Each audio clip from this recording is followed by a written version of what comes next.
નમસ્તે, હું છું દિલીપ પટેલ. સત્તાને સવાલમાં આજે ગુજરાતની સલામતી માટેનો એક ફરી નવો એક સવાલ ઊભો થયો છે. ખાસ કરીને કચ્છના અખાતમાં, સૌરાષ્ટ્રના દરિયાકાંઠે અને ખંભાતના અખાતમાં. આ દરિયા કિનારો જે આપણો છે 1600 કિલોમીટરનો, એમાં અલગ અલગ 3 પ્રકારની સિસ્ટમ, નેવિગેશન સિસ્ટમ કામ કરી રહી છે. દરેક દરિયા અંદરની મૂવમેન્ટને ધ્યાનમાં રાખવા માટેની સિસ્ટમ કામ કરી રહી છે. એમાં એક સિસ્ટમ કેન્દ્ર સરકારની છે, એમાં થોડો હિસ્સો ગુજરાતનો પણ છે, ગુજરાત સરકારનો પણ છે. બીજો હિસ્સો બોટ માલિકોનો છે અને ત્રીજો ખંભાતના અખાતમાં એક જે આખી સિસ્ટમ ઊભી કરી છે એ ગુજરાત સરકારે પોતાના ખર્ચે ઊભી કરેલી છે. આ 3 સિસ્ટમ જે છે કરોડો રૂપિયાના ખર્ચે, આ 3 સિસ્ટમ ઓછામાં ઓછી જો ગણવામાં આવે તો લગભગ 900 થી 1000 કરોડ રૂપિયાનો ખર્ચ આની પાછળ થઈ ગયો છે. આટલું મોટું જંગી ખર્ચ થઈ ગયું છે અને એની સામે વળતર તો બહુ ઓછું મળી રહ્યું છે. એટલે કે એનું જે મોનિટરિંગ થવું જોઈએ, દરિયાની સરહદો ઉપર મોનિટરિંગ થવું જોઈએ, ગુજરાતની સરહદો ઉપર મોનિટરિંગ થવું જોઈએ, એ પૂરતા પ્રમાણમાં થતું નથી. સરકારની સદંતર નિષ્ફળતા દેખાઈ રહી છે સરહદો સાચવવામાં. અને એના કારણે આ ડ્રગ્સથી લઈને ગુજરાતની સરહદો અંદર દુશ્મન દેશો ઘૂસી આવીને ગુજરાતના નાગરિકોને ફાયર કરીને મારી પણ રહ્યા છે. 8 નવેમ્બર 2021ના દિવસે પાકિસ્તાને ગુજરાતની સરહદની અંદર ઘૂસી આવીને ગુજરાતના એક નાગરિક પર ગોળીબાર કર્યો હતો. 8 નવેમ્બર, હજુ થોડા દિવસ પહેલાં જ. અને એમાં એનું મોત પણ થયું હતું. આ બોટ કઈ રીતે અંદર ઘૂસી આવી એનું મોનિટરિંગ નહોતું થતું. કોણ કરતું હતું મોનિટરિંગ? અને શા માટે એક્શન ન લેવાયા ત્યારે, જ્યારે ગુજરાતની સરહદની અંદર ઘૂસી આવીને ગુજરાતના નાગરિકને મારી જાય? ગુજરાતમાં 22,000 કરોડનું ડ્રગ્સ અદાણી પોર્ટથી ઘૂસી ગયું હતું. ક્યાં હતી સરકારની મોનિટરિંગ સિસ્ટમ? શું કરતી હતી સરકાર? કચ્છની અનેક શંકાસ્પદ ચીજો જે પકડાય છે, વારંવાર પકડાય છે, ઘૂસણખોરો વારંવાર પકડાઈ રહ્યા છે. જખૌના એક ટાપુ પરથી પાકિસ્તાનની જેકેટ અને બોમ્બ મળી આવ્યા હતા. આ બધી વસ્તુઓ કેમ આવી રહી છે? દેશ વિરોધી તત્વો અહીંયા સૌથી વધારે સક્રિય જોવા મળી રહ્યા છે બાંગ્લાદેશની સરહદ પછી, કાશ્મીરની સરહદ પછી. ત્યારે ગુજરાતના કચ્છના અખાતમાં આ જે આધુનિક સિસ્ટમ ગોઠવાયેલી છે એ સિસ્ટમનો પૂરતો ઉપયોગ કેમ નથી થતો? અને આ જે ડ્રગ્સ આવી જાય છે, બોટ અંદર આવી જાય છે, તો એનો સીધો મતલબ એ થયો કે સિસ્ટમને વ્યવસ્થિત રૂપે બંધ કરી દેવામાં આવે છે અને તો જ આ શક્ય બને, બાકી શક્ય ન બને. ગુજરાતના કચ્છના અખાતમાં 2 આધુનિક સિસ્ટમ જે એની સામે આ સવાલો ઊભા થઈ રહ્યા છે અને ત્રીજી સિસ્ટમ ગુજરાત સરકારની પોતાની ખંભાતના અખાતમાં જે ઊભી કરેલી છે એની સામેના સવાલો ઊભા થઈ રહ્યા છે.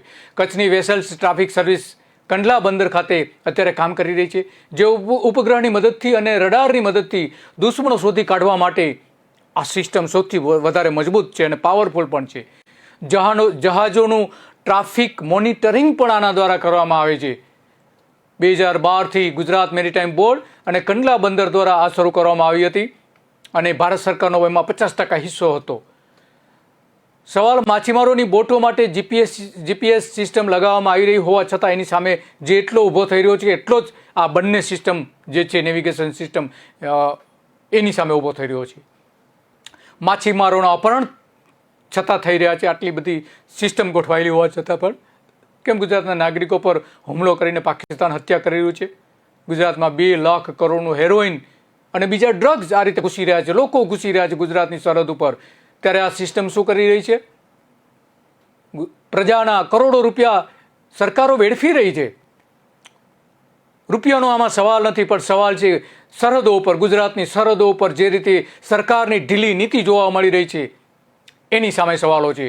આમ પ્રજાના પૈસાનો તો કમાઈ લેશે પ્રજા તો પૈસા, પણ સલામતીનું શું? આધુનિક સિસ્ટમ કેમ નિષ્ફળ જાય છે? સૌથી મોટો સવાલ આજની આ વાત ઉપરથી સ્પષ્ટપણે દેખાઈ રહ્યો છે. એના માટે જવાબદાર કોણ છે? કેમ એની સામે કોઈ તપાસ કરવામાં આવતી નથી?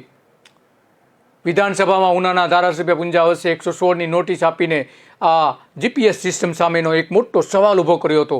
ત્યારે સરકાર જે રૂટીન જવાબ આપતી હોય એ રીતે રૂપાણી સરકારે રૂટીન જવાબ આપી દીધો હતો વિધાનસભામાં. સરકાર કાગળ ઉપર જવાબ આપી દે છે, પણ ખરા અર્થમાં જે દેશભક્ત સરકાર હોવી જોઈએ એ રીતનો જવાબ નહોતો ત્યારે પુંજા વંશના જવાબમાં. પાકિસ્તાન ગુજરાતની હોડીઓને લઈ જાય છે, છતાં પણ સરકાર ચૂપ બેસે છે. સરકારની સિસ્ટમ નિષ્ફળ જાય છે. ભારતીય જનતા પાર્ટીના પોરબંદરના નેતા બાબુ બોખીરિયા જ્યારે માછલા અને પશુપ્રધાન હતા ત્યારે જીપીએસસી સિસ્ટમ શરૂ કરવામાં આવી હતી, લગાવવામાં આવી હતી. તો અપહરણ શા માટે થઈ રહ્યા છે, કેમ થઈ રહ્યા છે, અપહરણ થાય છે તો એનું મોનિટરિંગ કઈ રીતે કરવામાં આવી રહ્યું છે, એ સૌથી મોટો સવાલ આજે જોવા મળી રહ્યો છે. 15-17 હજારમાં જીપીએસ સિસ્ટમ આવે છે અને સરકાર એમાં સબસિડી આપે છે. દરિયાના પાણીના તાપમાનને આધારે માછલી શોધી આપતી જીપીએસ સિસ્ટમ પણ અલગથી એક પ્રકારની આવે છે, જેમાં 35,000થી 1.50 લાખ સુધીની સિસ્ટમ હોય છે. એ અલગ પ્રકારની સિસ્ટમ હોય છે અને એમાં માછીમારો પોતાની બોટ ઉપર એ લગાવી શકે છે અને એના આધારે નક્કી કરી શકે છે કે ક્યાં માછલાઓ વધુ છે અને ક્યાં પકડવા જેવા છે, ક્યાં જવા જેવું છે, ક્યાં નથી જવા જેવું. જીપીએસ સિસ્ટમ નાખ્યા પછી તેનો ઉપયોગ થતો નથી. 12 બોટ અને 12 બોટો ઉઠાવી જવામાં આવી છે. ત્યાર પછી આજે હમણાં 9 દિવસમાં, છેલ્લા 9 દિવસમાં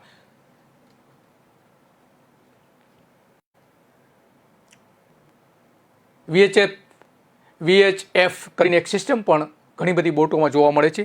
આ સિસ્ટમ એવી છે કે જે નજીકનો દરિયાકાંઠો હોય છે, જમીનનો કાંઠો જે હોય છે એ કાંઠા સાથે સીધો સંપર્ક કરી શકાય છે. આ સિસ્ટમથી મોબાઈલ ફોનની જેમ, સેટેલાઇટ ફોનની જેમ એનો સંપર્ક કરી શકાય છે. હવામાન જો શુદ્ધ હોય તો બોર્ડર સુધી એનો સંપર્ક થઈ શકે છે, બાકી નજીકની હોડી હોય તો એની સાથે પણ સંપર્ક થઈ શકે છે.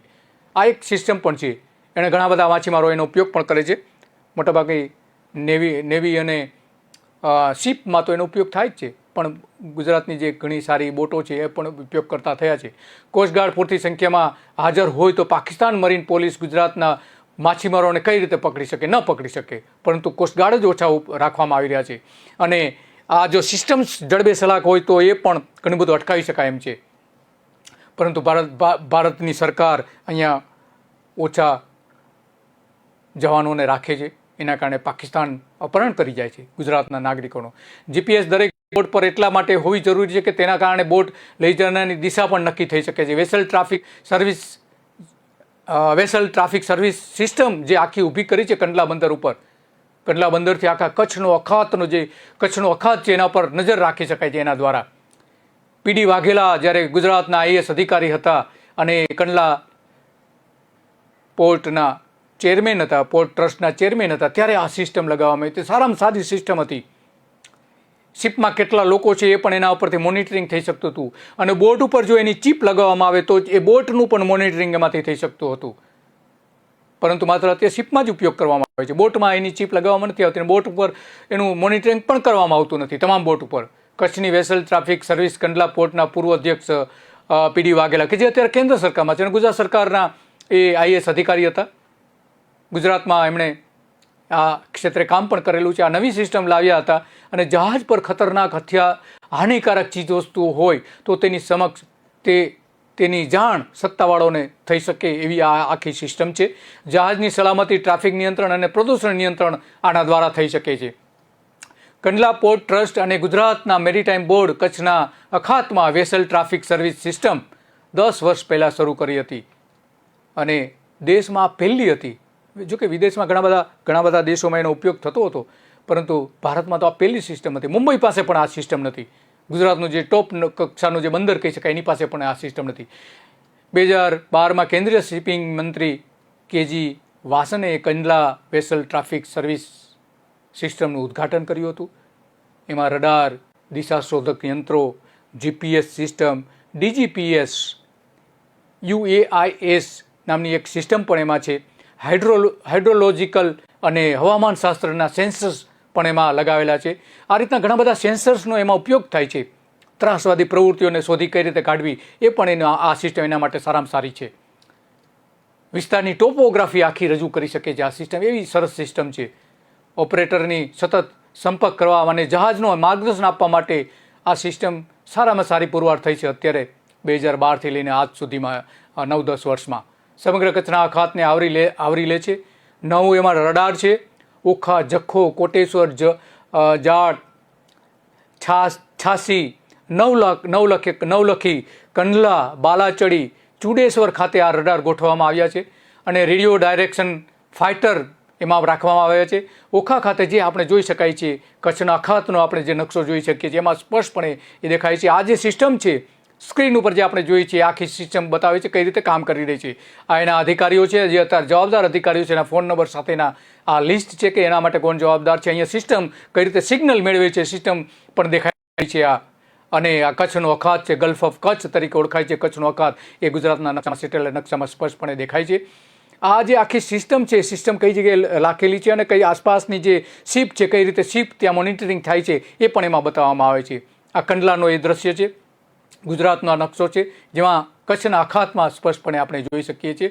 કચ્છનો અખાત જે આ દેખાઈ રહ્યો છે એમાં ક્યાં વેસલ કઈ રીતે મૂવમેન્ટ કરી રહી છે એ દેખાય છે. આ એની ઓફિસ છે, કંટ્રોલ રૂમની ઓફિસ છે, કંડલા ખાતે આવેલી. ગુજરાત સરકારને જમીન આપી છે. આ કંડલા બંદર પાસેની જે આ ઓફિસ આવેલી છે એનું દ્રશ્ય છે. ભારત સરકારે અહીંયા કઈ રીતે મદદ કરી હતી એનું ઉદ્ઘાટન કોણે કર્યું હતું એ પણ દેખાઈ આવે છે. આ ઓફિસમાંથી જે દ્રશ્ય દેખાય છે એની બારીમાંથી આ દેખાઈ રહ્યું છે. આ વસાહત જે છે આની આસપાસની વસાહત અને ઓફિસ જે વચ્ચે આવેલી છે ઓફિસ પણ ત્યાં દેખાય છે. ઉદ્ઘાટન કરનાર વાસણની ક્યારે કર્યું તેની તારીખ સાથેનો એ વિગતો છે. ગવર્મેન્ટ ઓફ ઇન્ડિયાનું જે શિપિંગ મિનિસ્ટ્રી છે એનો આ બંદર છે અને એ બંદર એના પર ધ્યાન રાખે છે. આ રીતે સિસ્ટમ આખી કામ કરે છે, કઈ રીતે ક્યાં કોની સાથે સંપર્ક કરી શકાય છે એ બતાવે છે. આ શિપિંગ જે છે, શિપ જે આવે છે બંદર દરિયામાં, એ દરેક શિપને આ રીતે મોનિટરિંગ કરી શકાય છે. આ કંડલા બંદર દેખાઈ રહ્યું છે, કંડલા બંદરની અંદરનું આ દ્રશ્ય છે. આ એના ચેરમેન છે કે કૃષ્ણદાસ અત્યારના ચેરમેન છે. એ અત્યારે આ બધી જવાબદારીઓ સંભાળી રહ્યા છે અને આ સિસ્ટમ અત્યારે ચાલુ છે કે બંધ છે એના માટે પોતે જ સીધા જવાબદાર છે. અહીંયા રડાર લગાવવામાં આવ્યા છે, રેડિયો ડાયરેક્શન ફાઇટર 2 પણ છે. ઓખા ખાતે ડીજીપી કેન્દ્ર પણ છે. 8 પોર્ટ મોનિટરિંગ સેન્ટર બનાવવામાં આવેલા છે. કચ્છના અખાતમાં દાખલ થતાં જ કોઈ પણ જહાજને મોનિટરિંગ કરી શકાય છે, તેની સાથે સંપર્ક પણ કરી શકાય છે. 13 ફેબ્રુઆરી 2012માં આ સિસ્ટમ શરૂ કરવામાં આવી હતી. આપણી સિસ્ટમ જે ખંભાતના કચ્છના અખાતમાં જે શરૂ કરી હતી ફેબ્રુઆરી 2012માં શરૂ કરી હતી. 165 કરોડ રૂપિયાનું ખર્ચ થયું હતું, જેમાં ગુજરાત સરકારે 25% આપ્યા હતા, કેન્દ્ર સરકારના 50% હતા અને 25% કંડલા પોર્ટના હતા. એટલે ગુજરાતની પણ એમાં હિસ્સેદારી છે, ગુજરાત સરકારની પણ હિસ્સેદારી છે એમાં. આ સિસ્ટમ એક એવી છે, પીડી વાઘેલાએ ત્યારે જાહેરાત કરી હતી, એ ચેરમેન હતા ત્યારે. ગુજરાતના એ ઓફિસર છે અને ગુજરાતના વતની છે, એમનું જન્મસ્થાન પણ ગુજરાત છે. એમણે ત્યારે જાહેરાત કરી હતી કે બોટની અંદર જો ચીપ લગાવવામાં આવશે તો દરેક બોટનું મોનિટરિંગ આ સિસ્ટમથી થઈ શકશે. અને એ એકદમ આધુનિક સિસ્ટમ છે કે દરેક જહાજ ઉપર કેટલા વ્યક્તિઓ છે એ પણ એના દ્વારા જાણી શકાય છે. અને આનો જે વ્યાપ છે, મોનિટરિંગનો વ્યાપ 16,000 ચોરસ કિલોમીટર પાણી વિસ્તારમાં છે. 16,000 જે સિર ક્રીક પાકિસ્તાન કરાચી સુધીનું પણ મોનિટરિંગ કરી શકાય છે. સિર ક્રીક નજીકના કોટેશ્વરથી સૌરાષ્ટ્રના દરિયાકાંઠે ઓખા સુધી 22 સ્થળોએ 800 કિલોમીટરનો દરિયાકાંઠો આવરી લે છે. આ સિસ્ટમ આખો 800 કિલોમીટર ઉપર મોનિટરિંગ થઈ શકે છે. વિશ્વની સૌથી મોટી આ સિસ્ટમ છે, વિશ્વની સૌથી મોટી છે અને ભારતની પહેલી સિસ્ટમ છે જે હાલમાં અન્ય 10 બંદરો સાથે આવરી લઈ શકે એવી ક્ષમતા પણ છે. અત્યારે 6 બંદરો કવર કરવામાં આવે છે. એમાં તમામ જહાજો માટે શિપ એડવાઇઝરી જારી કરવામાં આવે છે. આના દ્વારા સત્તાવાળાઓ અને સુરક્ષા એજન્સીઓને ગેરકાયદેસર પ્રવૃત્તિઓ અને રાષ્ટ્ર વિરોધી પ્રવૃત્તિઓ શોધવામાં મદદ કરે છે આ સિસ્ટમ. ત્યારે એવી જાહેરાત પણ કરી હતી, મિનિસ્ટરે જાહેરાત કરી હતી, કેન્દ્રના મિનિસ્ટરે જાહેરાત કરી હતી. તો પછી ગુજરાતના દરિયાકાંઠે ઘૂસણખોરી આટલી કેમ થઈ રહી છે? મોટો સવાલ એ છે. આટલી આધુનિક સિસ્ટમ હોવા છતાં કેમ ઘૂસણખોરી થઈ રહી છે? દાણચોરી શા માટે થઈ રહી છે? કરોડો રૂપિયાનું, લાખો કરોડો રૂપિયાનું ડ્રગ્સ કેમ આવી રહ્યું છે? દરિયા કિનારે કેમ એની બોટ મળી રહી છે? અને અદાણી બંદર ઉપરથી આટલા મોટા પ્રમાણમાં ડ્રગ્સ કઈ રીતે ઘૂસી શકે છે? કોંગ્રેસે તો આરોપ મૂક્યો છે કે 2 લાખ કરોડ રૂપિયાનું ડ્રગ્સ મુન્દ્રા બંદરેથી અંદર પ્રવેશી ગયું છે, જેનું સંચાલન અદાણી કંપની કરી રહી છે. દરિયા કિનારેથી 25 નોટિકલ માઇલ સુધીના જહાજોને આ સિસ્ટમ ટ્રેક કરી શકે છે. રડાર નેટવર્ક સ્થાપિત કરવા માટે લાઇટ હાઉસનો ઉપયોગ કરવામાં આવી રહ્યો છે. મોટું દેખરેખ નેટવર્ક છે, સૌથી મોટું ગણવામાં આવી રહ્યું છે, જે પ્રતિકૂળ જહાજોને, એટલે કે ગુજરાતને અનુકૂળ ન હોય, દેશને અનુકૂળ ન હોય એવા જહાજો જો આવતા હોય તો એને સરળતાથી ઓળખી શકાય છે. છતાં ઘૂસણખોરી કેમ થઈ રહી છે એ સૌથી મોટો પ્રશ્ન છે. દેશના જાહેર ક્ષેત્રના અને ખાનગી ક્ષેત્રના સૌથી મોટા બંદર કંડલા અને મુન્દ્રા જ્યાં આવેલા છે, એ કચ્છના અખાતમાં કોઈ પણ જહાજ પ્રવેશે કે તરત જ એના પર મોનિટરિંગ થઈ શકે છે. કંડલા સ્થિત VTS એની નોંધ તરત જ લે છે અને એ સિસ્ટમમાં એમ તરત જ એને ઓળખી શકાય છે કે કયા પ્રકારનું જહાજ છે, શિપ છે, શું છે, કયા પ્રકારનું એની પ્રવૃત્તિ છે, હિલચાલ શું છે.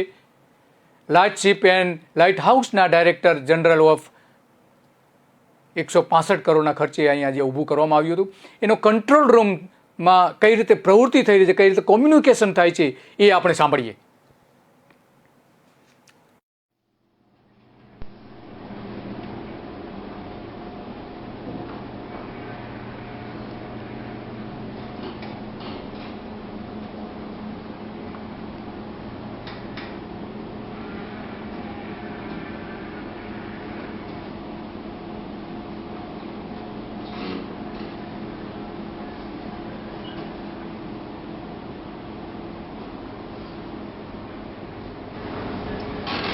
Motor tanker, Golden Express, Golden Express, Golden Express. This is VTS Kalbukach.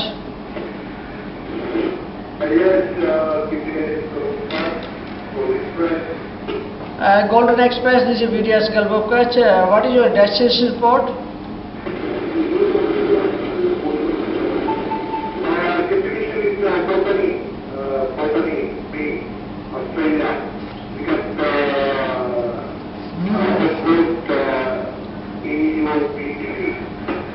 Roger, copied. What is your main draft?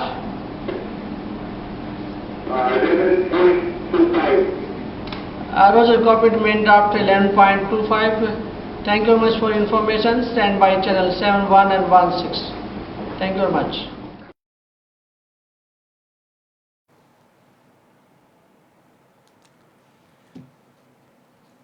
આ પ્રકારની સિસ્ટમ વિદેશમાં હતી પણ ભારતમાં પ્રથમ વખત લગાવવામાં આવી હતી અને આટલી આધુનિક સિસ્ટમ હોવા છતાં કચ્છના અખાતના આટલી બધી ઘૂસણખોરી કેમ થઈ રહી છે, સૌથી મોટો પ્રશ્ન સરકારને થવો જોઈએ.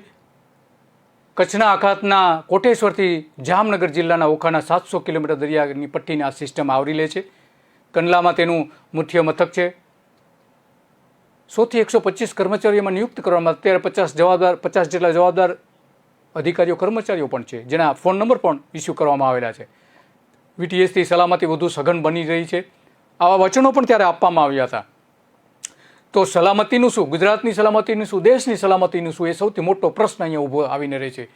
હાર્બર અથવા પોર્ટ સત્તાવાળાઓ દ્વારા દરિયાના ટ્રાફિક મોનિટરિંગ સિસ્ટમ મોનિટરિંગ માટે આ સૌથી મદદરૂપ તો છે જ, પરંતુ દુશ્મન જહાજો અંદર જ્યારે આવતા હોય છે, અમુક પ્રકારના શંકાસ્પદ જહાજોની હિલચાલ ઉપર નજર પણ રાખી શકાય છે, એનો રેકોર્ડ રાખી શકાય છે. નેવિગેશન સુરક્ષા પૂરી પાડવા માટે radar, close circuit television, VHF radio telephonic અને ઓટોમેટિક આઇડેન્ટિફિકેશન સિસ્ટમનો પણ ઉપયોગ આમાં થાય છે.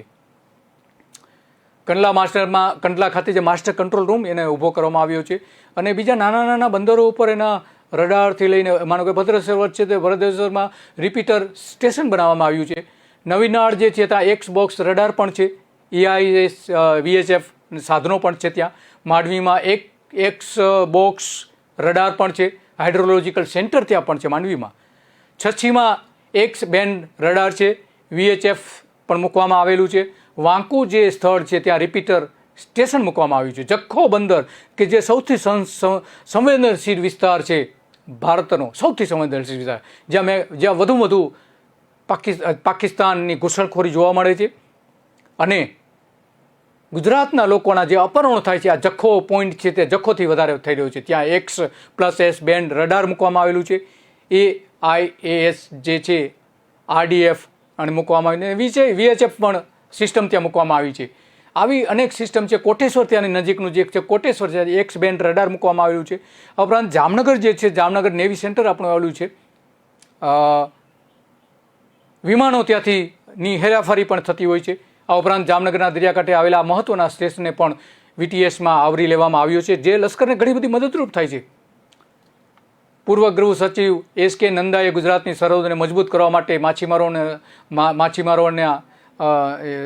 દરિયામાં જતી વખતે ને પરત આવતી વખતે એક મોટી સિસ્ટમ, સારામાં સારી સિસ્ટમ પણ એમણે બનાવી હતી. એમણે કાર્ડ સિસ્ટમ લાવી હતી અને એ જ્યારે ગૃહ સચિવ હતા ગુજરાતમાં, ત્યારે SK નંદા ગૃહ સચિવ હતા ત્યારે એમણે એક કાર્ડ સિસ્ટમ પણ લાવવાનું વિચાર્યું હતું કે જે કાર્ડ બતાવે અને કાર્ડને સ્ક્રેપ કરી શકે અને એના આધારે એ માછીમારની ઓળખ થાય, એની નોંધણી થાય ક્યારે ગયા અને ક્યારે પરત આવ્યા.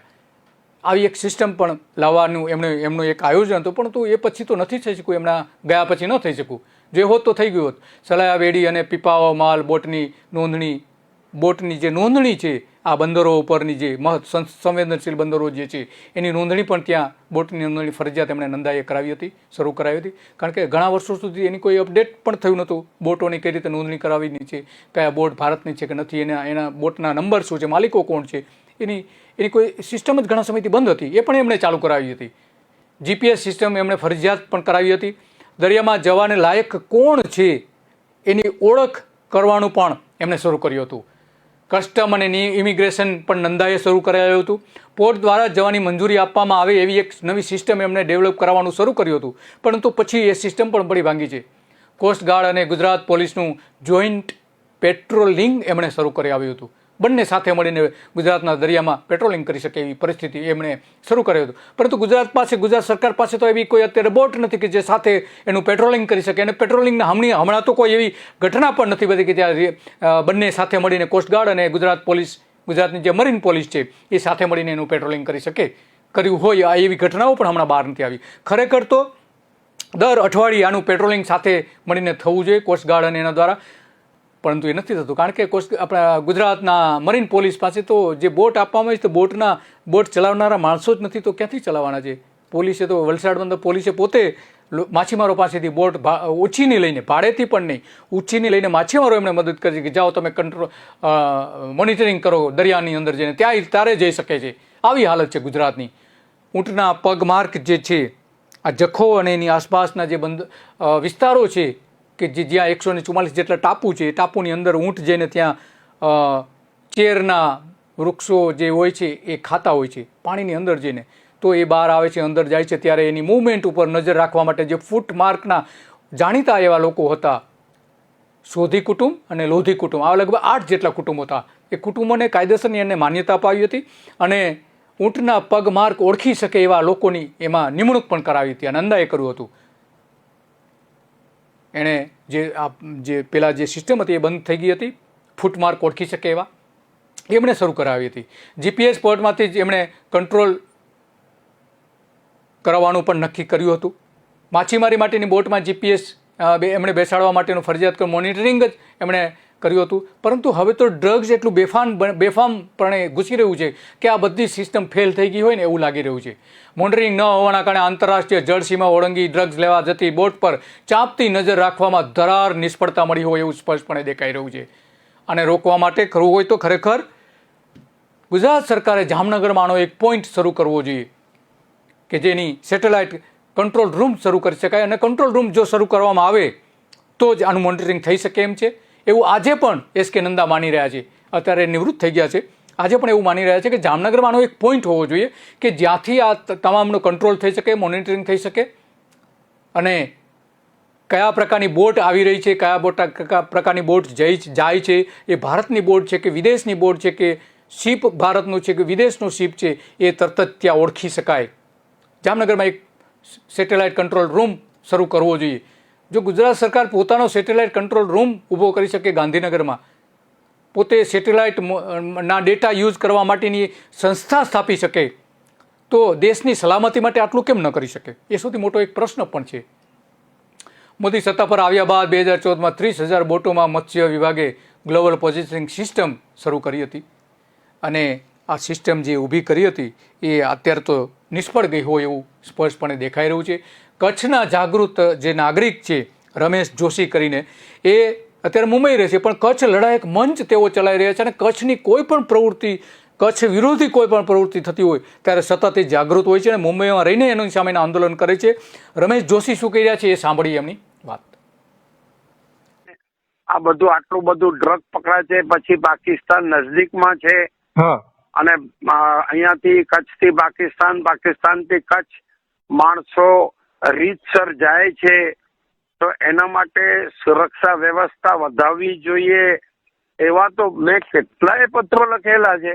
ત્યાંથી અગાઉ પણ સાવચેતીના પગલા, પછી કચ્છમાં પાકિસ્તાનીઓ પકડાયા હતા ત્યારે પણ અમે લોકો લખ્યા હતા કે ભાઈ કચ્છ જે છે બોર્ડર ઉપરનો જિલ્લો છે, ગમે ત્યાંથી ઘૂસણખોરી થઈ શકે છે, સાવધાન રહેવું જરૂરી છે.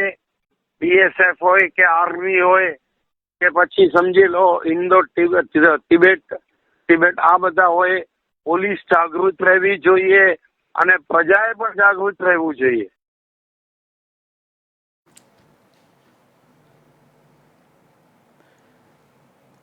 આખી જે વાત કરી રમેશ જોશીએ એ ચિંતા ઉપજાવે એવી વાત છે. લડાયક મંચ, કચ્છ લડાયક મંચ તેઓ ચલાવી રહ્યા છે અને કચ્છને કોઈ પણ ઇસ્યુ હોય છે ત્યારે હંમેશા માટે પત્રો લખતા હોય છે, સરકારને જાણ કરતા હોય છે. અને આ માટે એમણે અનેક પત્રો લખેલા છે કચ્છની દરિયાની સલામતી વધારવા માટે. છતાં 5 વર્ષથી જે રૂપાણી સરકાર હતી એ બેરી અને બોબડી સરકાર હોય એ રીતનું વર્તન એમનું હતું. રમેશ જોશીના પત્રનો જવાબ પણ આપવામાં આવતો નહોતો. પગલાં ભરવાની તો બાજુ પર વાત રહી. આ જે અનેક ઘટનાઓ જે બને છે એની સીધી જવાબદારી ગુજરાત સરકારને, કેન્દ્ર સરકારની છે. જ્યારે કેન્દ્રમાં ગુજરાતના રાજકીય નેતા બેઠા હોય નરેન્દ્ર મોદી, ત્યારે ગુજરાતમાં સલામતી વધારે હોવી જોઈએ એવું લોકો માની રહ્યા છે, પ્રજા માની રહી છે અને એટલા માટે એમની પાસે વધારે અપેક્ષા હોય છે. પરંતુ નરેન્દ્ર મોદી કઈ રીતે નિષ્ફળ રહ્યા હતા એ આપણે એક બ્રેક બાદ જોઈશું. સર્વે ભવન્તુ સુખિનઃ, સર્વે સંતુ નિરામયાઃ. સર્વે સંતુ નિરામયાના બૃહદ ઉદ્દેશ્ય સાથે માનનીય મુખ્યમંત્રી શ્રી ભૂપેન્દ્રભાઈ પટેલની સરકારનો નૂતન સંકલ્પ નિરામય ગુજરાત. બિનચેપી રોગો માટે સ્ક્રીનિંગથી સારવારના આ ભગીરથ અભિયાનમાં રાજ્યમાં 30 વર્ષથી ઉપરની વય ધરાવતા 3 કરોડથી વધુ લોકોના આરોગ્યની થશે સઘન તપાસ. આ કાર્યક્રમ અંતર્ગત આરોગ્ય કર્મચારીઓ ઘરે ઘરે જઈને સ્ક્રીનિંગ માટે C-બેક ફોર્મ ભરી પ્રાથમિક વિગતો મેળવી કરશે લોકોની આરોગ્ય તપાસ. જે લોકોમાં બિનચેપી બીમારીઓના લક્ષણો જણાશે તેમને દર શુક્રવારે એટલે કે નિરામય દિવસે નિરામય કેમ્પ પર બોલાવી તબીબોની ટીમ દ્વારા કરાશે તેમની વિશેષ સ્વાસ્થ્ય તપાસ અને બિનચેપી રોગોના નિદાન માટે કરાશે જરૂરી તમામ પ્રકારના ટેસ્ટ. નિરામય ક્લિનિક્સ CHC ખાતે પણ રહેશે કાર્યરત અને બિનચેપી રોગોની તમામ દવાઓ સરકારી સ્વાસ્થ્ય કેન્દ્રોમાં મળી રહેશે વિનામૂલ્યે. આમ જરૂરી સંદર્ભ સેવાઓ થકી ગરીબ અને મધ્યમ વર્ગના આશરે 3 કરોડ લોકોની થશે આરોગ્ય તપાસ અને જરૂરિયાતમંદોને મળશે વિનામૂલ્યે સારવાર. ઓનલાઈન સિસ્ટમથી થશે સમગ્ર કાર્યક્રમનું સઘન મોનિટરિંગ. રાજ્ય સરકારના નવતર આયોજનના ભાગરૂપે ગામે ગામ કેમ્પ યોજી મુખ્યમંત્રી અમૃતમ અને પ્રધાનમંત્રી જન આરોગ્ય યોજનાના લાભાર્થીઓને મળશે કુલ 2500 સરકારી અને ખાનગી હોસ્પિટલોમાં નિઃશુલ્ક સારવાર. આયુષ્યમાન ભારત ડિજિટલ મિશન હેઠળ દરેક વ્યક્તિને આપવામાં આવેલ અલાયદા હેલ્થ ID દ્વારા કોઈ પણ સ્થળેથી તબીબો મેળવી શકશે જે તે વ્યક્તિના સ્વાસ્થ્ય અંગેની સંપૂર્ણ માહિતી. ગ્રામ્ય કક્ષાએ ટેલિમેડિસિન થકી નિષ્ણાતોની સેવાઓ કરવામાં આવશે સુનિશ્ચિત. સ્વસ્થ નાગરિક, નિરામય ગુજરાત, ઉન્નત ગુજરાત. स्किल, कौशल्य, सामर्थ्य ये सिर्फ जेब में रुपये लाता ऐसा नहीं है, वो जीवन में आत्मविश्वास भर देता है. ये स्किल डेवलपमेंट देश में एक नई ऊर्जा लाने का प्रयास है. દેશના યુવાનોમાં નૂતન ઊર્જાનો સંચાર કરતું માનનીય પ્રધાનમંત્રી શ્રી નરેન્દ્રભાઈ મોદીનું ધ્યેય સૂત્ર એટલે skill plus will plus Jheel is equal to win. અને આ ધ્યેય સૂત્રને ચરિતાર્થ કરવા પ્રતિબદ્ધ છે માનનીય મુખ્યમંત્રી શ્રી ભૂપેન્દ્રભાઈ પટેલ.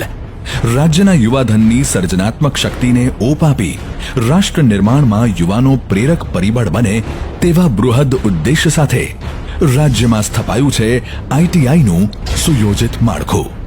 નિપુણ સ્ટાફ, માળખાગત સુવિધાઓ અને આધુનિક ઇક્વિપમેન્ટ્સથી સજ્જ ITI નેટવર્કમાં બધા જ વિષયોને યોગ્ય ન્યાય મળી રહે તથા યુવાનોને સંબંધિત ટ્રેડનું પાયાનું જ્ઞાન અદ્યતન ઢબે મળે તે હેતુથી રાજ્ય સરકાર દ્વારા 2367 ઇન્સ્ટ્રક્ટર્સની ભરતી માટે આરંભાયું મહાઅભિયાન, જેના પરિણામે ખૂબ જ ટૂંકા સમયમાં પારદર્શક પદ્ધતિથી 12 ગ્રુપમાં 2102 નવા ઉમેદવારોની ભરતી કરવામાં આવી. આમ આઈટીઆઈ ક્ષેત્રે એક નવી ઊર્જાનો ઉદય થતા રાજ્યનો યુવા રાષ્ટ્ર નિર્માણમાં પોતાનું આગવું યોગદાન આપવા બનશે સમર્થ. યુવાઓનું ખીલે કૌશલ્ય, રાજ્ય સરકારનું એ જ લક્ષ્ય.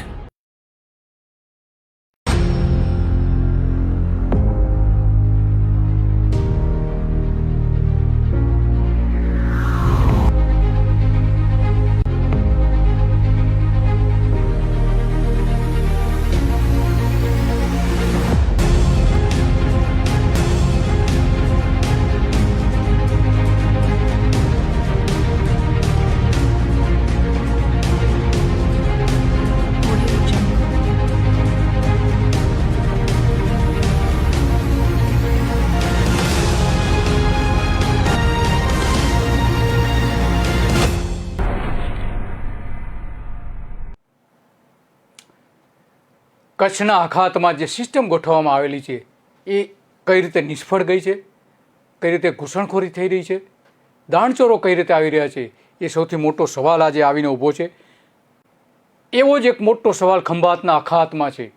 ખંભાતના અખાતમાં જે દરિયો છે, દરિયાના અંદર જે કંઈ વેસલ્સ આવી રહ્યા છે, ખાસ કરીને અલંગ ઉપર, તો એ દરિયા કિનારે જે બોટ જતી હોય છે, દરિયાની અંદર જે બોટ જતી હોય કાંઠેથી, એનું મોનિટરિંગ કરવા માટે ગુજરાત સરકારે પોતે એક આખી સિસ્ટમ ઊભી કરેલી છે, જેની પાછળ તો કરોડો રૂપિયાનું ખર્ચ થયું છે, એનો કોઈ અંદાજ આવતી શકતો નથી. અને એ જે કચ્છમાં ખર્ચ થયું હતું એના કરતાં 10 ગણું ખર્ચ ગુજરાત સરકારે કર્યો હોવાનો એક સમયે આરોપ પણ મૂકવામાં આવ્યો હતો. આટલું મોટું ખર્ચ શા માટે આટલી સિસ્ટમ? જે સિસ્ટમ અત્યારે કચ્છના અખાતમાં છે, કંડલા બંદરથી જે સંચાલન થાય છે, એવી જ મોટાભાગની એવી જ સિસ્ટમ ખંભાતના અખાતમાં છે કે જ્યાં અલંગ શિપ ઉદ્યોગ આવેલો છે અને માછીમારો એના કિનારેથી બોટ લઈને માછીમારી કરવા જતા હોય છે. આનું મોનિટરિંગ કરવા માટે આ એક સિસ્ટમ ગુજરાત સરકારે પોતે જ પોતાના ખર્ચે વિકસાવી હતી અને ત્યારે સરકાર ઉપર મોટા આરોપો મૂકવામાં આવ્યા હતા, ભ્રષ્ટાચારના આરોપો મૂકવામાં આવ્યા હતા, વધારે ખર્ચને લઈને ભ્રષ્ટાચાર થયો હોવાના આરોપો મૂકવામાં આવ્યા હતા. એ સિસ્ટમનું શું છે આજે? એનું મોનિટરિંગ થાય છે ખરું?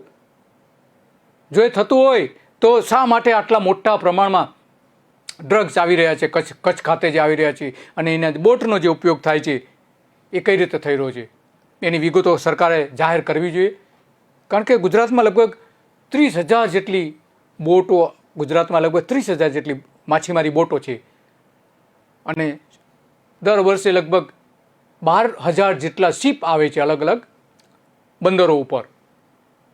12,000 જેટલા શિપ આવે છે. મુંબઈ પછીનું સૌથી મોટું બંદર જે છે કંડલા બંદર છે અને આખા દેશનું જે ટ્રાફિક સંચાલન થાય છે, દરિયાનું ટ્રાફિક સંચાલન, એમાં 40% તો ગુજરાતનો હિસ્સો છે. 40%. આ મોટો હિસ્સો છે અને એટલા માટે ગુજરાતમાં સૌથી વધારે સલામતી, શિપ કયા પ્રકારની આવી રહી છે, બોટની હિલચાલ કઈ રીતે થઈ છે, એના ઉપર મોનિટરિંગ કરવાની જવાબદારી સૌથી વધારે વધી જાય છે. એટલા માટે જવાબદારી વધે છે કારણ કે 30,000 બોટ છે અને બોટોમાં જે મત્સ્ય ઉદ્યોગ વિભાગે, ગુજરાત સરકારના મત્સ્ય ઉદ્યોગ વિભાગે ગ્લોબલ પોઝિશનિંગ સિસ્ટમ દાખલ કરવાનું વિચાર્યું હતું અને GPS એમાં બેસાડવામાં આવ્યા હતા દરેકને. સરકારે એની સબસિડી આપી હતી, અત્યારે પણ આપી રહી છે. કોઈ નવી બોટ હોય એને સિસ્ટમમાં બેસાડવી હોય તો. દરિયામાં બોટની હિલચાલ અંગે સરકાર મોનિટરિંગ કરતી નથી એ એના ઉપરથી સ્પષ્ટ થાય છે. આટલી બધી બોટ આજે આવી રહી છે એ ઉપરથી સુપરવિઝન થતું નથી. આથી ગુજરાતમાં દરિયાઈ માર્ગે ડ્રગ્સની ઘૂસણખોરી વધી છે. ડ્રગ્સ જે રીતે આવી રહ્યું છે બોટની અંદર બિનવારસી મળી રહે છે. કચ્છના અખાતમાં પણ આ મોટા પ્રમાણમાં એ રીતે બોટો, ખાલી બોટ મળી આવે છે, ખાલી પડેલી બોટ, અને પાકિસ્તાની લોકો અંદર આવતા હોવાના કેટલાક પુરાવાઓ પણ મળે છે એમાં બોટની અંદરથી. આ કઈ રીતે આવે છે, કેમ આવે છે, એનું મોનિટરિંગ થતું હોય તો આ ન આવે ને. કરાચી સુધી જો મોનિટરિંગ થઈ શકતું હોય તો અહીંયા કેમ ન થઈ શકે? જખૌમાં, મુન્દ્રામાં, જામનગરના કિનારે કે જે હમણાં દ્વારકામાંથી ડ્રગ્સ પકડાયું. ગુજરાતમાં અદાણીનું જે મુન્દ્રા બંદર છે, દ્વારકા, સલાયા, પોરબંદર જેવા સૌરાષ્ટ્રના દરિયાકાંઠાથી પોલીસ દ્વારા 60 દિવસથી ડ્રગ્સ જે પકડવામાં આવી રહ્યું છે અલગ અલગ જગ્યાએથી, એ મોટું ષડયંત્ર હોય એવું લાગી રહ્યું છે. આંતરરાષ્ટ્રીય ષડયંત્ર હોઈ શકે છે અને એમાં સ્થાનિક સંડોવણી વગર, સ્થાનિક સપોર્ટ વગર આ અશક્ય છે. આંતરરાષ્ટ્રીય ષડયંત્રો જે થતા હોય છે એ ષડયંત્ર કરનારા બહારના લોકો હોય છે, વિદેશના લોકો હોય છે, પરંતુ સ્થાનિક ટેકો એને મળવો જરૂરી છે અને એ ટેકો અહીં મળી રહ્યો હોય એવું સ્પષ્ટપણે દેખાય છે. અને કદાચ બની શકે કે કેટલીક જે રાજકીય નેતાઓ કેટલાક એની સાથે જોડાયેલા હોય, એના વગર આ શક્ય નથી. આટલા મોટા પ્રમાણમાં ડ્રગ્સ ઘૂસી આવે. 2015થી માછીમારી માટેની બોટમાં GPS ફરજિયાત કરવામાં આવ્યું હતું. એને 116 કરોડનું એની પાછળ ખર્ચ પણ કરવામાં આવ્યું હતું. સરકાર એટલી મોટી સબસિડી આપી છે એના માટેની. ખાનગી રીતે જે રોકાણ થયા હોય છે અલગ, બોટનું લાઈવ લોકેશન આ ટ્રેસ આના દ્વારા કરી શકાય છે. બોટ જાય છે કે પછી આવે છે તેનો GPS ડેટા સંગ્રહિત કરી શકાય છે, ઓનલાઈન જોઈ શકાય છે, લાઈવ જોઈ શકાય છે, પરંતુ એનો પૂરતો ઉપયોગ થતો હોય એવું લાગતું નથી. એના વગર શા માટે દ્વારકામાંથી નાના જે ખાંચા જે પડેલા છે બંદરો પાસેના નાના નાના કે જ્યાં અવાવરું સ્થળે કોઈનું ધ્યાન ન હોય ત્યાં બોટ મળી આવે છે. એ રીતે જખોના અંદરના જે વિસ્તારો છે, સી ક્રીક, એમાં પણ ઘણી વખત બોટો મળી આવી છે. રૂપાણીની સરકારે બોટો પર ધ્યાન જ રાખ્યું નથી. એનો મતલબ તો એ જ થયો ને, જેના કારણે 5 વર્ષમાં ભારતમાં ડ્રગ્સની જે ઘૂસણખોરી છે એના માટે ગુજરાત બદનામ થઈ ગયું છે. ગુજરાતના દરિયાકાંઠો આ ષડયંત્ર કરનારાઓ માટે સલામત બની ગયો છે. ડ્રગ્સ માફિયાઓ માટે સલામત બની ગયો છે. એના માટે જો કોઈ જવાબદાર હોય તો રૂપાણી અને નરેન્દ્ર મોદીની સરકારો છે, બંનેની સરકારો છે. હવે જે સરકાર બદલાય છે એ આના ઉપર જો ધ્યાન નહીં આપે તો એ રૂપાણી જેવી જ એમની હાલત થઈ શકે છે. 500 કરોડ રૂપિયા જે સરકાર સબસિડી આપે છે, ડીઝલ માટેની સબસિડી આપે છે, ત્યારે કમસે કમ સરકારની પોતાની પણ જવાબદારી બની જાય છે આને મોનિટરિંગ કરવાની.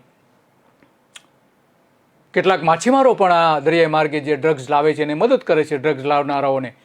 કારણ કે ગુજરાતમાં અગાઉ જે માછલીઓ મળતી હતી એ પ્રદૂષણના કારણે દરિયાકાંઠે જે અત્યારે મળતી નથી. જે કંઈ અત્યારે મળે છે એ પાકિસ્તાન અને ભારત એટલે કે ગુજરાત વચ્ચેનો જે થોડો ભાગ છે, જખોનો ભાગ કહેવામાં આવે છે, કે જ્યાં પુષ્કળ પ્રમાણમાં માછલીઓ મળે છે, ત્યાં મોટા પ્રમાણમાં મળે છે માછલીઓ, અને દરિયાકાંઠાથી દૂરના વિસ્તારોમાં માછલીઓ મળે છે. પરંતુ ગુજરાતના દરિયાકાંઠે જે માછલીઓનું પ્રમાણ હતું અગાઉ, આજથી 15-20 વર્ષ પહેલાં, એમાં મોટો ઘટાડો થયો છે અને માછીમારી અત્યારે થઈ શકતી નથી. એટલા માટે વલસાડથી લઈને નર્મદાથી લઈને માછીમારોએ દૂર દૂરના વિસ્તારોમાં માછલી પકડવા માટે જવું પડે છે.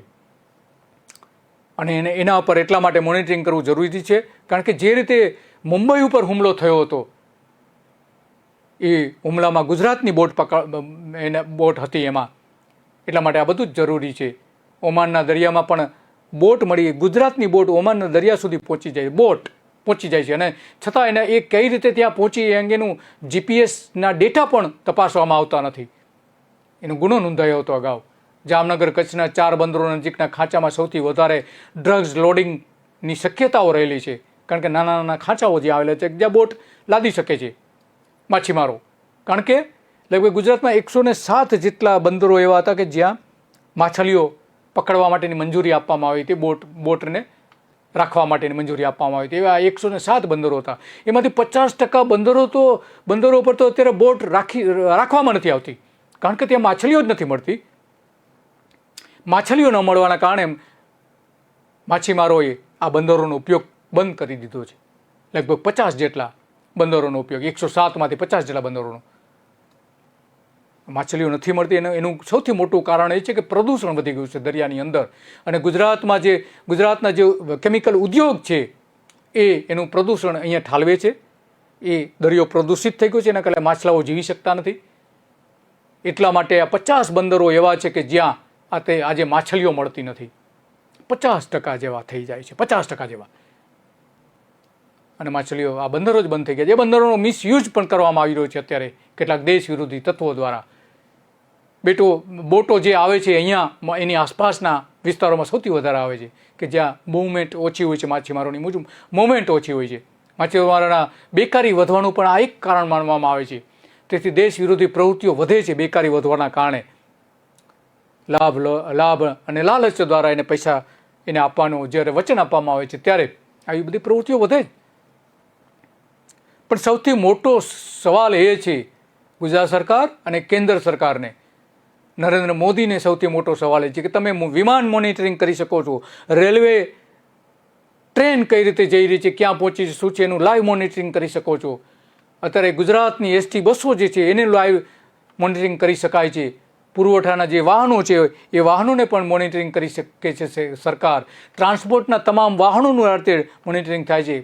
સરકારી અને ખાનગી કંપનીઓ તો લાઈવ મોનિટરિંગ કરે છે. અમદાવાદમાં આશ્રમ રોડ ઉપર આવી ભારતીય જનતા પાર્ટીના એક નેતાની ટ્રાન્સપોર્ટ કંપનીનું લાઈવ કંટ્રોલ રૂમ પણ ત્યાં છે. એ પોતાની દરેક ટ્રક મોનિટર કરે છે, ક્યાં કેટલો સમય ઊભી રહી છે, એ કયા સ્થળેથી કયા સ્થળે જવામાં કેટલો સમય લાગ્યો છે, ટ્રક ઊભી છે કે ચાલુ છે, એ પણ એ મોનિટરિંગ કરી શકે છે. જો એક ભારતીય જનતા પાર્ટીના નેતા પોતાનો આ કંટ્રોલ રૂમ ઊભો કરી શકતા હોય, ટ્રાન્સપોર્ટ કંપનીઓ પોતાનો કંટ્રોલ રૂમ ઊભો કરી શકતા હોય, તો દેશની સલામતી સાથે જોડાયેલી બાબત છે. બોટોનું મોનિટરિંગ કરવું, એ શિપનું મોનિટરિંગ કરવું, એ જવાબદારી છે સરકારની. શા માટે નથી કરવામાં આવતી? અમદાવાદના આશ્રમ રોડ પર જે આ છે તે એ ભારતીય જનતા પાર્ટીના નેતાની છે. એ સરકારે ત્યાં જોવા જવાની જરૂર છે. કઈ રીતે ટ્રકનું મોનિટરિંગ થાય છે, તે લાઈવ કઈ રીતે કરવામાં આવે છે. તે ખાનગી લોકો જો આવું કરી શકતા હોય તો સરકારો કેમ ન કરી શકે? સરહદો સાચવવા માટે, દેશની સરહદો સાચવવા માટે, દેશની સુરક્ષા માટે કેમ ન કરી શકે?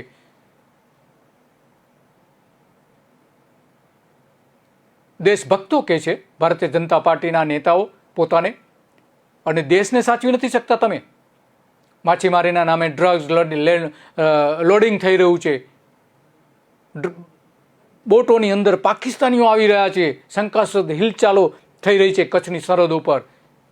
કેમ એને તમે નિયંત્રિત કરી શકતા નથી? કોણ જવાબદાર છે એના માટે? ગુજરાત સરકાર અને નરેન્દ્ર મોદી સૌથી વધારે જવાબદાર છે એના માટે.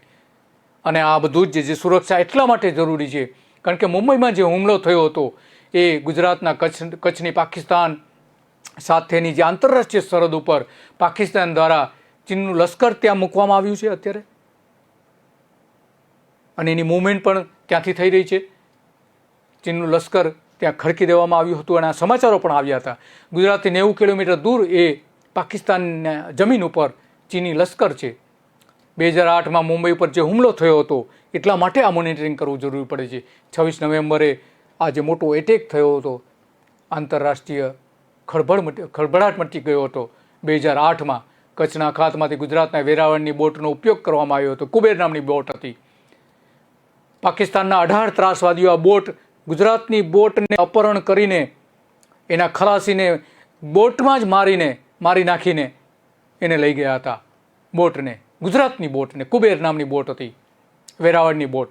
18 ત્રાસવાદીઓ એમાં મુંબઈ ગયા હતા અને મુંબઈ ઉપર આતંકી હુમલો કર્યો હતો. 166 લોકોને મારી નાખ્યા હતા. 166 લોકો. એમાં ગુજરાતના બોટના તમામ લોકોને ત્રાસવાદીઓએ ખતમ કરી દીધા હતા. ચીને પણ આ સમયે આની ટીકા કરી હતી. મુંબઈમાં પાકિસ્તાન સ્થિત લશ્કરે તોયબાએ 2008ની સાલમાં મુંબઈમાં જે હુમલો કર્યો હતો તે અત્યાર સુધીનો સૌથી મોટો હુમલો માનવામાં આવે છે, એવું ચીને પણ ત્યારે જાહેર કર્યું હતું. તો સરકાર હજુ બેખબર કેમ છે? નરેન્દ્ર મોદી ત્યાં ઘટના સ્થળે પહોંચી ગયા હતા. તાજ હોટલની બાજુમાં નરેન્દ્ર મોદી ત્યારે ગુજરાતના મુખ્યપ્રધાન હતા અને સસ્તી પ્રસિદ્ધિ લેવાનો એમને પ્રયત્ન કર્યો હતો. આજે તમે શું કરી રહ્યા છો? કોણ જવાબદાર છે આના માટે? આટલું બધું ડ્રગ્સ જે ગુજરાતના દરિયાકાંઠે આવી રહ્યું છે, ઘૂસણખોરી થઈ રહી છે, બોમ્બ પકડાઈ રહ્યા છે, અને થોડા દિવસ પહેલાં ગુજરાતના નાગરિકની પાકિસ્તાનના લશ્કરે ગોળી મારીને હત્યા કરી છે મધદરિયે. કઈ રીતે આ કરી શકે છે નરેન્દ્ર મોદીના હોવા છતાં? ક્યાં ગઈ દેશભક્તિ નરેન્દ્ર મોદીની? કે માત્ર વાતો કરવાની છે દેશભક્તિની? દેશભક્તિ ન કરો તો કંઈ નહીં, ગુજરાત ભક્તિ તો કરો, કારણ કે ગુજરાતના પગથિયા ઉપર તમે ચડીને દિલ્હી સુધી પહોંચ્યા છો. ગુજરાતને તો સાચવો, માત્ર સત્તા બચાવી લેવી એ જ માત્ર તમારો ધ્યેય ન હોવો જોઈએ. ગુજરાતને તો બચાવો કમસે કમ. શા માટે નથી તમે પૂરતું ધ્યાન આપતા ગુજરાતમાં? તમે જેટલા જવાબદાર છો એનાથી સૌથી વધારે જવાબદાર અમિત શાહ છે, કેન્દ્રના ગૃહપ્રધાન. તમારા સાથીદાર સૌથી વધારે જવાબદાર છે આના માટે. આ સિસ્ટમ કેમ નથી ચાલતી એ જોવાની જવાબદારી પેલી તો એની છે ને. કંડલા પોર્ટની પેલી જવાબદારી છે. શા માટે એ નથી જવાબદારી નિભાવતા Indian region navigation satellite system જે ઇસરોએ એક વિકસાવી છે એનો તો કમસે કમ તમે અમલ કરો. દેશભક્તિની તમે વાત કરો છો ત્યારે આ ઇસરોએ પોતાની વિકસાવેલી સિસ્ટમ જીપીએસ સિસ્ટમ એનો કેમ ઉપયોગ નથી કરવામાં આવતો કચ્છમાં અને ખંભાતના અખાતમાં અને ગુજરાતના દરિયા કિનારે કેમ ઉપયોગ નથી કરવામાં આવતો? માત્ર ગુજરાત જ નહીં, ભારતમાં કેમ ઉપયોગ નથી કરવામાં આવતો એનો? શા માટે અમેરિકન સિસ્ટમ તમે જીપીએસ સિસ્ટમનો ઉપયોગ કરી રહ્યા છો અત્યારે? કચ્છમાં આ ખરેખર ઇસરોની સિસ્ટમ તો લાવો. દેશભક્તિની અને સ્વદેશીની વાતો કરવામાં આવે છે ત્યારે આ સ્વદેશી ટેકનોલોજી વિકસાવેલી છે અને એકદમ સસ્તી ટેકનોલોજી છે. ઓછામાં ઓછો ઉપગ્રહનો ઉપયોગ કરીને સમગ્ર મોનિટરિંગ કરી શકાય એમ છે. ભારતે વિકસાવેલી સ્વદેશી દિશા શોધન પ્રણાલી જે આ છે ભારતની પોતાની આગવી જીપીએસ સિસ્ટમ છે. ગૌરવરૂપ બાબત છે. અમેરિકાએ આ સિસ્ટમનો ઉપયોગ કરવા માટે 32 ઉપગ્રહો મૂક્યા છે, પરંતુ ઇસરોની જે સિસ્ટમ છે એમાં માત્ર ને માત્ર 9 ઉપગ્રહોનો ઉપયોગ કરવામાં આવે છે. ઇસરોએ ભ્રમણ કક્ષામાં 2 ગ્રહોનું જે ઝુંડ બનાવીને એ ઉપયોગ કર્યો છે. 9 થી 12 જેટલા ઉપગ્રહોનો ઉપયોગ કરે છે કે આખી દુનિયાને જો કવર કરી લેવો હોય તો 9 થી 12. આવી સિસ્ટમ ઊભી કરનાર ભારત ચોથો દેશ છે. એનું ગૌરવ તો લો કમસે કમ. આ સિસ્ટમમાંથી 1500 કિલોમીટર સુધીનું દરિયાકાંઠાથી 1500 કિલોમીટર સુધી દૂર ભારતનું મોનિટરિંગ કરી શકે છે. કયું શિપ આવી રહ્યું છે, કયું શિપ નથી આવી રહ્યું, એ તમામ મોનિટરિંગ કરી શકે છે ઇસરોની આ સિસ્ટમ. એનો ઉપયોગ તો ગુજરાતના કચ્છના અખાતમાં અને ખંભાતના અખાતમાં તો કમસે કમ કરો, બીજે ન કરો તો કંઈ નહીં. મોદી સરકાર કેમ નથી કરતી? કોણ છે એના માટે જવાબદાર? કચ્છમાં ફરીથી ઘૂસણખોરી થઈ રહી છે, એના માટે જવાબદાર કોણ છે? કચ્છના જ લોકો કહી રહ્યા છે. આપણે સાંભળીએ કે કચ્છમાં કઈ રીતે ઘૂસણખોરી થઈ રહી છે. રમેશ જોશીને ફરી એકવાર. मैं सदन को आश्वस्त कर दूंगा 1 साल के अंदर सब टोल निकल जाएंगे देश के, पर उसका अर्थ ये है कि टोल नहीं रहेंगे पर आपको जीपीएस पे हमारे केवल रोड के एंट्री पर कैमरा रहेगा, जीपीएस पर आपका इमेज कैच करेगा और जहां से जाओगे वहां और जहां से निकलोगे वहां उतना ही पैसा आपसे कटेगा, ना टोल होगा, ना रोकेगा कोई, ना कुछ होगा। और ये 1 साल के अंदर हम लोग पूरा करें।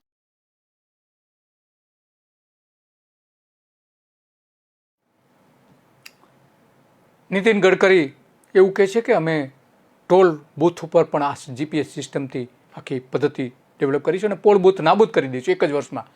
માર્ચ 2021માં એમણે જાહેરાત કરી હતી અને આવતા માર્ચ સુધીમાં એનો અમલ થઈ જશે એવું એમનું માનવું છે.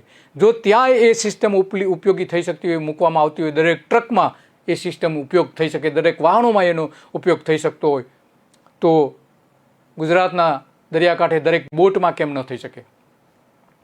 આ એક સૌથી મોટી વાત છે. નીતિન ગડકરી કેન્દ્રના મિનિસ્ટર છે, એમણે આ વાત કરી હતી, માર્ચમાં વાત કરી હતી.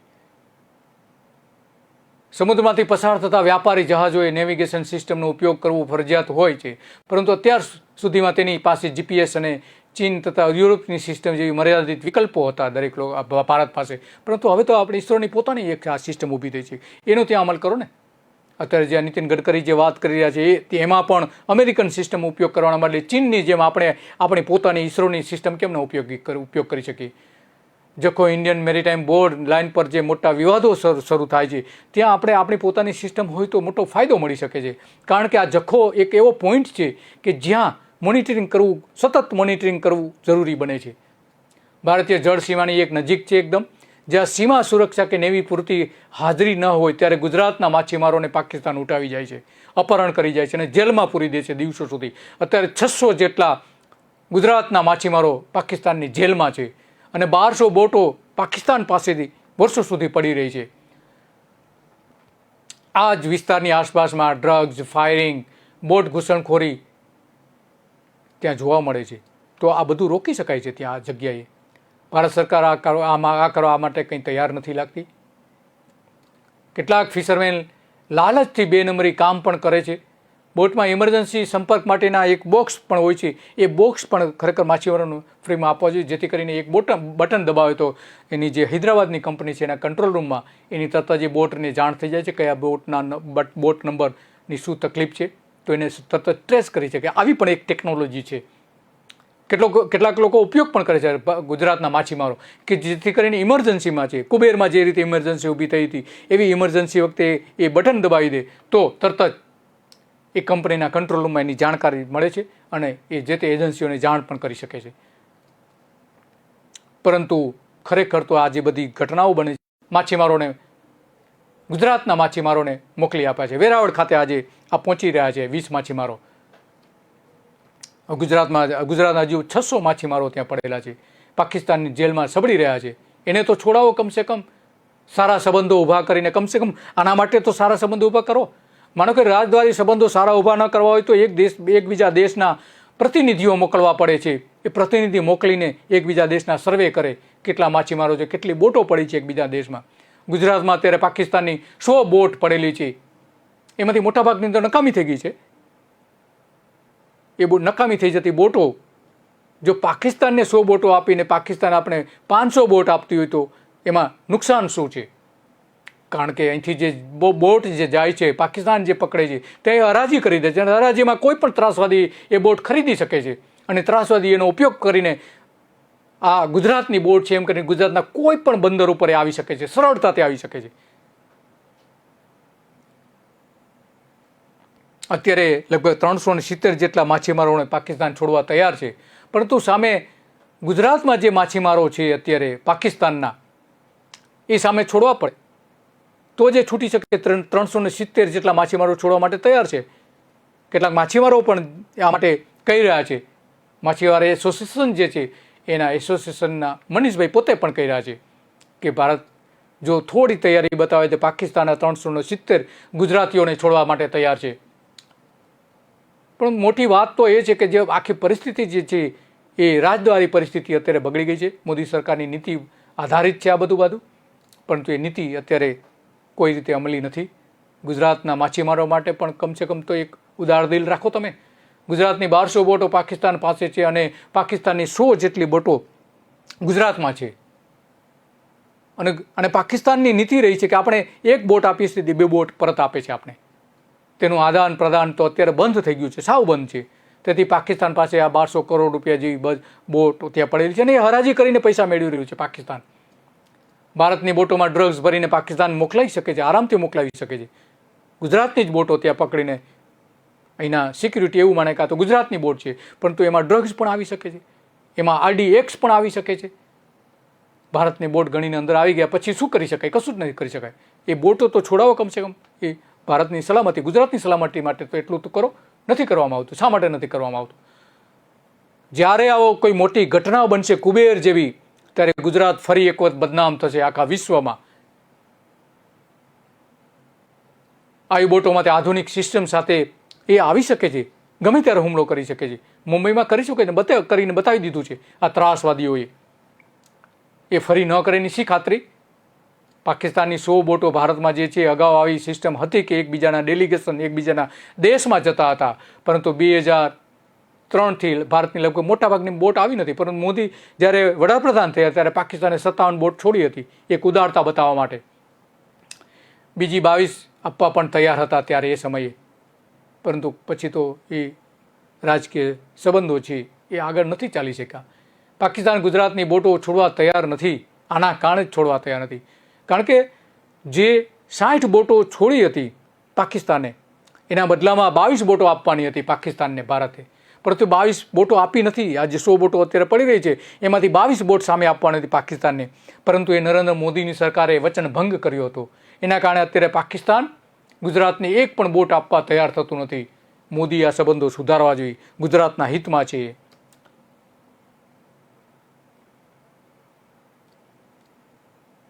શા માટે આવું એક જક્કી વલણ રાખવામાં આવે છે? આંતરરાષ્ટ્રીય જે પાકિસ્તાન સાથેનો જે ત્રાસવાદ ફેલાવે છે ત્યારે એની સાથે મોદીએ લડી લેવું જોઈએ. પરંતુ આમાં તો કમસે કમ રાજદ્વારી નીતિ તો લાવો તમે. સાચા રાજદ્વારી જે કહેવામાં આવે છે કે જે દુશ્મન દેશ પાસેથી પણ કામ કઢાવી શકે.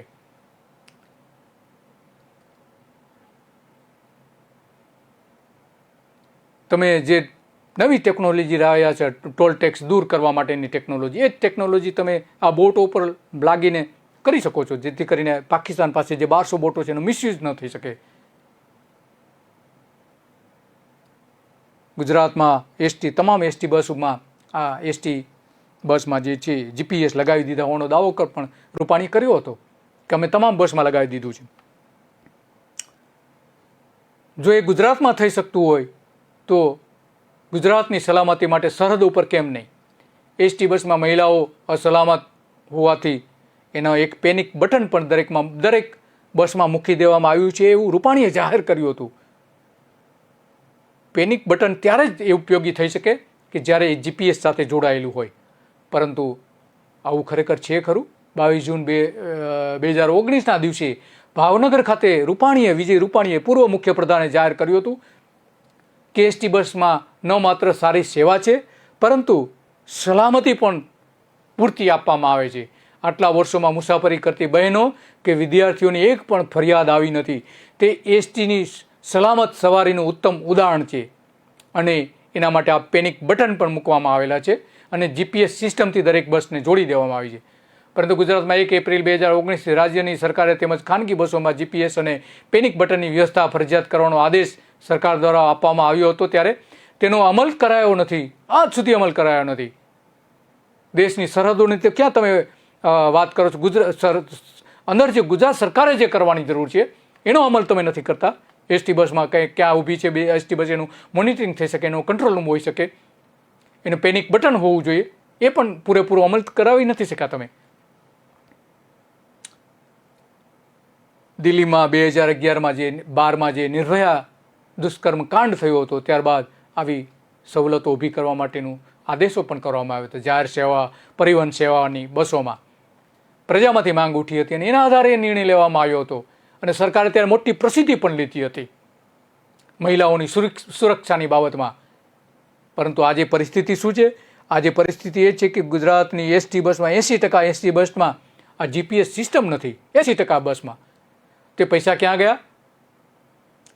ગુજરાતમાં લગભગ તમામ મળીને ચાલતા ન ચાલતા મળીને લગભગ 2-2.5 કરોડથી 3 કરોડ જેટલા વાહનો છે, જેમાં 10% એટલે કે 25 લાખ વાહનો સરકારી છે. 10% એટલે 25 લાખથી 30 લાખ જેટલા સહકારી વાહનો છે. ગુજરાતમાં 9000 એસટી બસો છે, એમાંથી 20% જીપીએસ ટેકરમાં મુકાયા છે. 20% જ મૂકી શકાય, બાકીમાં નથી મૂકી શકાયા. સરકાર જાહેરાત કરે છે અમે કે એસટીમાં જીપીએસ સિસ્ટમ મૂકી દીધી છે, પરંતુ એવું વાસ્તવિકતા નથી. મુખ્યપ્રધાન ત્યારે જૂઠું બોલ્યા હતા, પૂર્વ મુખ્યપ્રધાન. ત્યારે એ રૂપાણી વાહન વ્યવહાર પ્રધાન પણ હતા. જીપીએસ સિસ્ટમ લાવવાની એમણે જાહેરાત પણ કરી હતી. કમસે કમ એસટીમાં તો તમે લાવો, એ પણ નથી લાવી શકતા. જહાજોમાં લાવવામાં તો તમે નિષ્ફળ રહ્યા છે, બોટોમાં લાવવામાં તો કમસે કમ અહીંયા તો મોનિટરિંગ કરો કે કેટલા વાગે બસ ઊભી થઈ રહી છે, કેટલા વાગે બસ ઉપડી છે, કે બસ ક્યાં ઊભી છે. કારણ કે 98% ગામડાઓમાં જે પરિવહન સેવાઓ છે ખાનગી ઓપરેટરો નથી આપતા, પરંતુ ગુજરાત સરકાર એમાં આપે છે. 9000 બસ, 8000થી 9000 બસ જે છે જીપીએસની મદદથી પેસેન્જર જાણી શકે છે કે પોતે ક્યાં છે, એના સંબંધીઓ પણ ટ્રેક કરી શકે છે. એવી મોબાઈલ એપ્લિકેશન પણ હોવી જોઈએ. મોબાઈલ એપ્લિકેશન મૂકી હતી પણ એ ચાલે છે ખરી? અત્યારે નથી ચાલતી. ફોનની જાસૂસી કરવામાં, ફોન લોકેશન શોધવામાં સરકાર ઉસ્તાદ છે. અગાઉ અનેક ફોન ટેપિંગથી લઈને ફોનનું લોકેશન જાણવા માટે સરકારને જાસૂસી કાંડ પણ બહાર આવ્યા છે. પરંતુ જ્યારે દેશની સલામતી છે, આ બોટની પણ ટ્રેકિંગ તો કરો. ખાનગી વ્યક્તિઓને તમે ટ્રેસ કરી રહ્યા છો, એના પર જાસૂસી કરી રહ્યા છો, તો કમસે કમ બોટ ઉપર તો કરો. ફેસબુક અત્યારે જે સાધન લાવ્યું છે એ ફેસબુક દ્વારા દરેક વ્યક્તિનું કઈ જગ્યાએ જઈ રહી છે ચેક કરી શકાય છે, મોનિટર કરી શકાય છે. તો એ ટેકનોલોજી એકદમ ઇઝી અવેલેબલ થઈ ગઈ છે હવે. તો આ બોટ ઉપર તો એ લાવી દો તમે કમસે કમ, જેથી કરીને એનું મોનિટરિંગ થઈ શકે. મોનિટરિંગ કંટ્રોલ રૂમ તો કમસે કમ ઊભો કરો. કંપનીના ડેટાનો ઉપયોગ આ રીતે કરી શકાય છે. પરંતુ ભારતીય જનતા પાર્ટીને એમાં જાસૂસી કરવાનો વધારે આનંદ આવે છે, લોકોની જાસૂસી કરવાનો. WhatsApp, Facebook, messenger, VBR, Google calls, એના મેસેજીસમાંથી, ગૂગલ મેસેજીસમાંથી પેગાસાસ વાયરસ મારફતે સરકારે જાસૂસી કરાવી હતી, ગુજરાત સરકાર નહીં પણ કેન્દ્ર સરકારે જાસૂસી કરાવી હતી, નરેન્દ્ર મોદીએ જાસૂસી કરાવી હતી. આ તે આજે પણ કરાવતા જ હશે. લોકોની જાસૂસી કરો છો, પરંતુ કમસે કમ સરહદ ઉપર તો જે વિરોધીઓ આવી રહ્યા છે એની જાસૂસી તો કરો તમે. કમસે કમ જાહેર હિતમાં જાસૂસી કરો. ગુજરાતમાં 2001થી આજ સુધીમાં હજારો લોકોના ફોન કોલ ઉપર જાસૂસી કરવામાં આવી રહી છે, હેક કરવામાં આવે છે. પેગાસાસ સોફ્ટવેર દ્વારા જાસૂસી કરવામાં હમણાં જ કૌભાંડ બહાર આવ્યું હતું નરેન્દ્ર મોદીનું. પેગાસાસ સોફ્ટવેર દ્વારા ગુજરાતમાં જે કેટલાક જાસૂસી કરવામાં આવતા હતા અને ભારતમાં પણ એ રીતે કરવામાં આવતા. ભાજપ જાસૂસી પાર્ટી તરીકે ત્યારે પણ જાહેર કરવામાં આવી હતી વિરોધ પક્ષ દ્વારા. જાસૂસી સરકાર તરીકે ઓળખવામાં આવતી હતી. 2019માં જે લોકસભાની ચૂંટણી વખતે પણ પેગાસાસ સ્પાઈવેરનો ઉપયોગ કરવામાં આવ્યો હતો. નેતાઓ, પત્રકારો, એક્ટિવિસ્ટના ફોન ટેપ કરાયા હતા અને એ ટ્રેસ કરવામાં આવતા હતા કે કોને મળે છે, ક્યાં જાય છે, કઈ રીતે જાય છે, શું કરે છે, એની આસપાસ કયા વ્યક્તિઓ છે, એ ટ્રેસ કરવામાં આવતા હતા. તો કમસે કમ કચ્છ અને ખંભાતના અખાતમાં આ બોટને તો ટ્રેસ કરો. કમસે કમ જે આવી રહી છે, ઘૂસણખોરી કરી રહી છે, ડ્રગ્સ પકડાઈ રહ્યું છે અને તમે ગૌરવ લઈ રહ્યા છો. શરમ આવી જોઈએ સરકારને ગુજરાત વિરોધી પ્રવૃત્તિ કરવામાં. કમસે કમ ગુજરાતને તો સલામત બનાવો. કેમ નથી બનાવી શકતા? એ સૌથી મોટો પ્રશ્ન આજે લોકોનો છે. નમસ્તે.